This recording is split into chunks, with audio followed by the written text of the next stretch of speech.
సురేష్ చకచక ఆలోచించాడు. బోర్నవిటా తాగటం వంకగా తీసుకుని కథ ఇక్కడితో ఆపేస్తే ఏం జరుగుతుందో తను దివ్యదృష్టితో చూడగలడు. రాత్రి ఆమె భర్త ఇంటికొస్తాడు. రాగానే అతని చొక్కా పట్టుకుంటుంది శ్రీదేవి. హిస్టీరియా వచ్చినట్లు ఊగపోతూ అరుస్తుంది. గొడవైపోతుంది. అతను నిశ్చేష్టుడవుతాడు. తర్వాత కోలుకుని సంగతేమిటని అడుగుతాడు. అలా అమాయకత్వం నటించకండి. ఆ రాజేశ్వరితో మీరు గడిపే ప్రతిక్షణం నాకు తెలీదనుకుంటున్నారేమో? నీమీద ఒట్టే. ఆ రోజు ఆఫీస్ పార్టీలో కలుసుకోవటమే. ఆ తర్వాత కనీసం ఒక్క మాట కూడా మాట్లాడుకోలేదు. పిచ్చి అబద్ధం. పచ్చి నిజమే. అయినా ఈ అబద్ధం నీకెవరు చెప్పారు? సురేష్. అతను టెర్రరిస్ట్ అయిపోతాడు. అలాగా. ఇప్పుడే వాడి అంతు తేలుస్తాను అంటూ AK-47 తీసుకుని లేదా కొనుక్కుని తనకోసం వెతుకుతాడు. అంచేత పరిస్థితి అంత దూరం రానికుండానే శ్రీదేవిని శాంతపరచాలి. లేకపోతే అంతా రసాభాస అవుతుంది. మాట్లాడవేం? ఏం మాట్లాడుకున్నారు? ఆమె మాటలైతే సరిగా వినబడలేదుగానండి. ఆయన మాత్రం స్పష్టంగా మాట్లాడారు. బహుశా మీరిలా రోజూ బోర్నావిటా ఇవ్వటం వల్లనేమో గొంతు ఖంగున మోగుతోంది. ఇస్తా ఇవాల్టినుంచి వాళ్ళిద్దరి శ్రాద్ధం ఇస్తా. ఏమన్నారో చెప్పు త్వరగా. రాజేశ్వరీ, నువ్వెన్నైనా చెప్పు. శ్రీదేవంటే నాకు ఇష్టం. శ్రీదేవికేం తక్కువని నేను మళ్ళీ నీతో సెటప్పెట్టాలి? 39-26-36 లాంటి మేజర్మెంట్స్ ఎంతమంది ఉంటాయ్? అసలంత సెక్సీ ఫిగర్ ట్విన్ సిటీస్లో ఎక్కడుంది? నో, శ్రీదేవిని మాత్రం నేను వదల్లేను అన్నారండి. ఆమె ముఖకవళికలు జాగ్రత్తగా గమనిస్తూ చెప్పాడు. ఆమె చాలా ఇంప్రెస్ అయిపోయింది, గర్వంగా చూస్తోంది. నాకు తెలుసు, ఆయన మరీ అంత బేవార్స్ రకమేం కాదు అంది మెత్తబడిపోతూ. ఆ తరువాతేమైంది? ఇంకా తరువాతే ముందండి బిల్లు కట్టడానికని కౌంటర్ దగ్గరకొచ్చి నన్ను చూశాడు. అమాంతం బయటికొచ్చి ఈ విషయం మా ఇంటి దగ్గర చెప్పావో నిన్ను అపార్ట్మెంట్స్ నుంచి బయటకు గెంటుతా అంటూ బెదిరించారండి. అపార్ట్మెంట్స్కి సెక్రటరీని నేను. నిన్ను నేను గెంటలిగాని తనెలా గెంటుతాడు? ఎందుకొచ్చిన గొడవండి? మన జాగ్రత్తలో మనముండాలి. మీరీ విషయం ఆయన దగ్గర కదపకుండా ఉండటం మంచిదే. ఒకవేళ కడపాల్సి వచ్చినా నేను మీకీ విషయం చెప్పినట్లు ఏమాత్రం అనుమానం రాకుండా చూడండి. ఆమె ఓ క్షణం ఆలోచించింది. సరే, ఇంకొన్నాళ్ళు ఓపిక పడతాను. ఆయనంతటా ఆయన తన తప్పు తెలుసుకుని దారికొచ్చారా సరే. లేకపోతే అప్పుడే ధ్వజమెత్తుతాను. అదండీ బాడికి తగ్గ బ్రెయినంటే. ఇదే మీ పొజిషన్లో ఇంకెవరైనా ఉన్నారనుకోండి, మొత్తం షో చెడగొట్టేసేవాళ్ళు. సరే, ఇకనుంచి నువ్వురోజూ ఓసారి ఆ కాంటీన్ దగ్గరకెళ్ళి వాళ్ళు మళ్ళీ కలుసుకుంటారేమో చూసి నాకు చెబుతుండాలి, తెలిసిందా? సురేష్ తల గోక్కున్నాడు. చెప్పొచ్చుగానండీ, రోజూ ఆఫీస్కి బస్లో వెళ్లాలంటే చాలా ఛార్జీలైపోతాయ్. పోనీ రోజు విడిచి రోజూ వెళ్ళవచ్చాండీ? తన బాగ్ తెరచి ఓ 20 నోటు తీసి మీదకు విసిరింది. ఊహూ వద్దు. రోజూ వెళితేగాని వాళ్ళిద్దరి అసలు రంగు బయటపడదు. కనీసం ఓ వారం 10 రోజులైనా జాగ్రత్తగా కనిపెట్టి ఉండాలి. ఆ మాట నిజమేనండీ. మొగుడి వ్యవహారం తేలిగ్గా తీసుకోబట్టేకే హైమవతి బ్రతుకు కొల్లేరే లేకయిపోయింది. ఆ సరస్సులో ద్వీపకల్పాలున్నట్లు సెటప్లు పెట్టాశాడండీ చాలా చోట్ల. కే హైమవతి ఎవరు? యస్, కామేశ్వరి ఫ్రెండండీ. నేను వస్తానండీ. ఏ రోజు రిపోర్టు ఆ రోజు మీరిస్తుంటానండీ. ఆమె చూస్తుండగానే లిఫ్ట్లోకెళ్ళాడు సురేష్. ఇందాకట్లా మెట్లెక్కమని గొడవ చేయలేదామె. టెర్రేస్ మీదకొచ్చేసరికి కుమిదిని ఇంకా బట్టలు అరేస్తూనే ఉంది. ఆమె కంటపడకుండా వాటర్ టాంక్ కింద ఉన్న 4 అడుగుల గోడల్లేని గడిలాంటి స్థలంలోకి దూరి పడుకుందామని దుప్పటికోసం వెతికాడు. కాని దుప్పటితోపాటు తన మడత పెట్టి ఉంచిన లుంగీ, బనీను కూడా కనిపించలేదు. గుండె గుభేల్మంది. ఏమైపోయినాయ్? కొంపదీసి కొత్తగా టెర్రరిస్టుల్లాగా టెర్రేస్ దొంగలు తయారవలేదు కదా? మోకాళ్ల వరకు చీర మడత పెట్టిన కుముదిని కాళ్ళు అందంగా, నాజుగ్గా క్లోజప్ ఫోజులో టాంక్ పక్కనుంచి కదులుతున్నాయి. ఇదే మొదటిసారి ఓ అందమైన అమ్మాయి కాళ్ళు మోకాళ్ల వరకు నగ్నంగా చూడటం. అది ఆ అమ్మాయికి తెలికుండా. పని మనుషులక్కూడా ఇంత నాజుకైన కాళ్ళు ఉంటాయా? తను కాళ్ల స్పెషలిస్టు కాదు గనుక ఉండే ఉంటాయ్. మరీ దగ్గరకు వంగ కాళ్ల వంక మరింత ఆనందంగా చూడబోతుంటే చటుకున నేలమీద కూర్చుందామే. దాంతో తన దొంగతనం బయట పడిపోయింది. 1/2 ఏమిటా దొంగచూపులు గదమాయించింది కుమిదిని చేరడేసి కాటుక కళ్లతో. ఇందులో దొంగతనం ఏమీ లేదు.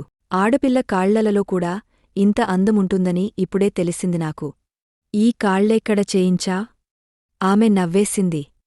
అలకాపురి కాలనీలో. అది సరేగాని నా లుంగీలు, బనీన్సు, దుప్పట్ల కనిపించటం లేదు ఏమయ్యాయంటా? దొంగలు పడుంటారు. నవ్వాపుకుంటూ అంది. ఆహా, ఇంత మంచి కళ్ళు పనిమనిషికెందుకిచ్చాడు దేవుడు? టెర్రస్ వాటర్ టాంక్ కింద కాపురముందే 1/2 గాడి సామానులు దొంగతనమా? అది సెకండ్ హాండ్ లుంగీలు. దానికేముంది? దొంగల్లో కూడా కేటగిరీలుండవచ్చుగా టీజింగుగా అడిగింది. ఉండవచ్చు. ఇప్పుడర్థమైందిలే ఆ లుంగీ దొంగ ఎవరో. నువ్వే. నిన్నటినుంచి ఇంటర్వ్యూల కోసం ఒకటే తిరుగుతున్నావుగా పాపం బట్టలుతుక్కునే టైముండదని జాలిపడి ఉతికి అరెశాను అవిగో ఆరాక తీసుకో. ఇదిగో నువ్వు పనిమనిషివి నన్ను ఏకవచనంతో సంబోధించవద్దని అనేకసార్లు చెప్పాను. నేను పని మనిషీతే అవ్వచ్చుగాని మేరీ పుండరికాక్షయ్యగారి ప్లాట్లో ఉంటున్నాను. నీకేమో అదీ లేదు. వాటర్ టాంక్ కింద కాపురముంటున్న 1/2వి. నాకు మేరీగారింట్లో కుక్ కమ్ సర్వెంటు ఉద్యోగం ఉంది, నీకు అది కూడా లేదు. ఇంకేం చూసి నిన్ను అండి అని పిలవమంటా? మన గ్లామర్, మన ఖాందాన్ మన ఇది తెలుస్తూనే ఉంది ఖాందాన్. మొగుడిమీద పెళ్ళానికి పెళ్ళాం మీద మొగుడికి చిచ్చుపెట్టి జీడిపప్పు పకోడీ, బోర్నవిటాలు త్రాగటమవునా? అతి కష్టంమీద నవ్వాపుకుంటూ అడిగింది. సురేష్ ఉలిక్కిపడ్డాడు. ఇది సామాన్య జాతి స్త్రీ కాదు. నాజీ బ్రీడ్ అయుంటుంది. లేదా ఏ చీఫ్. ఏయ్, ఎవరు చెప్పారు నీకివన్నీ? మనకీ దివ్యదృష్టి ఉంది. నిజమా కాదా చెప్పు? రాధ కూర్చున్న క్లియోపాత్ర లాగా ఫోజుచ్చి కీవిగా కూర్చుని చెప్పింది. ఓర్నీ, నిజంగా రాణి కీవి ఉంది దీనికి.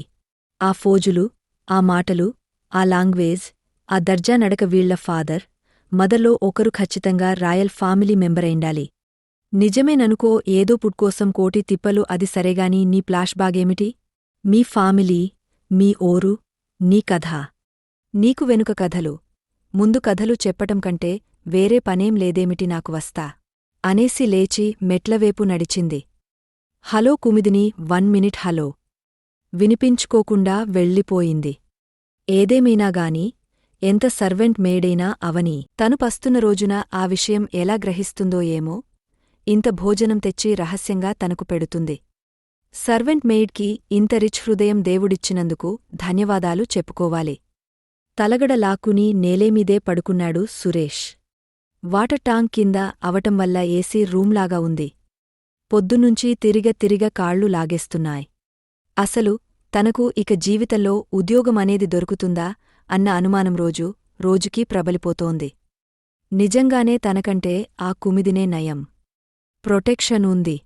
తిండికి డోకాలేదు. ఎటొచ్చి ఆ మేరీ పుండరీకాక్షయ్యమీద తనక్కొంచెం అనుమానం. పుండరీకాక్షయ్య 5 ఏళ్ల క్రితం మేరీని నడివేసులో వదిలేసి ఎగిరిపోయిన దగ్గర్నుంచి మేరీ సోషల్ వర్కర్గా మారిపోయింది. అందమైన మిడిలేజ్ స్త్రీ. సోషల్ వర్కర్కి మన దేశంలో డిమాండ్ కొదవేముంది? ఐఏఎస్ల దగ్గర్నుంచి మినిస్టర్ల వరకు ఆమె చుట్టూ సెకండ్ హ్యాండ్ తేనెటీగల్లా తిరుగుతుంటారు.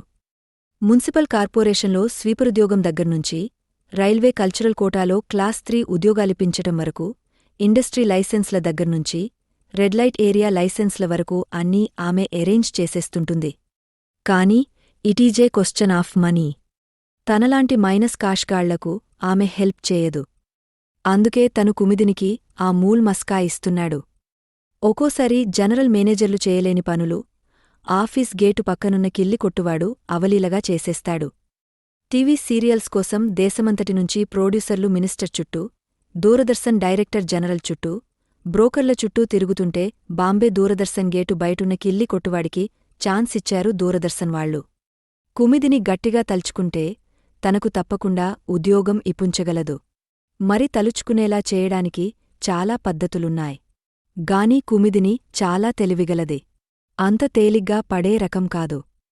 ఇక మిగిలిన ఒకే ఒక్క ఆప్షన్ ఆమెకి లవ్జెర్మ్స్ని ఎక్కించటం. ప్రేమలోకి దింపి పెళ్లి చేసుకోబోతాడన్న ఫీలింగ్ ఇస్తే తప్పకుండా ఉద్యోగం ఇప్పిస్తుంది. ఆఖర్లో తనది సోదర ప్రేమ అనే తెలుగు సినిమా డైలాగు కొట్టి తప్పించుకోవచ్చు. సురేష్ స్టీమ్ ఇంజన్ గొంతు. అది లిఫ్టు దగ్గర్నుంచి వినిపిస్తోంది.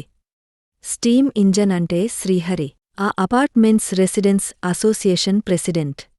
వీలైతే మొత్తం ప్రపంచాన్ని కాజేసి తన ప్లాట్లో దాచుకోవాలన్నంత తపన. కర్రప్షన్ ఛార్జెస్ మీద 6 సార్లు సస్పెండయ్యాడు. తరువాత తనమీద కర్రప్షన్ ఛార్జెస్ చేసేవాళ్లను కూడా కర్రప్టు చేసేయటం వల్ల ఇప్పుడు ఇంక ఏ సమస్యలేదు. సురేష్ ఒక ఉదుటున లేచి పాక్కుంటూ మరో మూల ఉన్న వాటర్ టాంక్ కింద దాక్కోడానికి ప్రయత్నించాడుగాని అప్పటికే వచ్చేశాడు స్టీమ్ ఇంజన్. ఇదిగో నిన్నే ఏమిటలా పాక్కుంటూ వెళ్ళిపోతున్నా? గొంతులో అనుమానం. సురేష్ చటుకున లేచి నిలబడ్డాడు. హబ్బే పాకటం కాదండీ, ఎక్సర్సైజ్ అన్నమాట కొత్త రకమిది. నిన్నే కనుక్కున్నారట లాస్ ఏంజిల్స్లో స్టార్ టీవీలో చూపించారు. అలాగా? అలా ఉండాలి కుర్రాళ్లంటే, లేటెస్ట్ థింగ్స్ అన్నీ తెలుసుకోవాలి. నిజం చెప్తున్నాగా ఈ రోజుల్లో ఒక్కడికి కూడా ఆసక్తి, ఆ ఇంట్రెస్ట్ లేవోయందుకే మా పిల్లల్ని స్ట్రిక్ట్ డిసిప్లిన్తో పెంచాను. అవునండీ, జనరేషన్ టు జనరేషన్ మరీ డిజెనరేట్ అయిపోతోందండీ. అందుకేనోయ్ నువ్వంటే నాకభిమానం. అన్నట్లు మీ పిన్ని నీకు కాఫీ ఇస్తానంటుందోయ్ పద. ఫ్రెండ్స్, ఈ కథ నచ్చితే లైక్ చేయండి, కామెంట్ చేయండి, ఛానల్ని తప్పకుండా సబ్స్క్రైబ్ చేసుకోండి.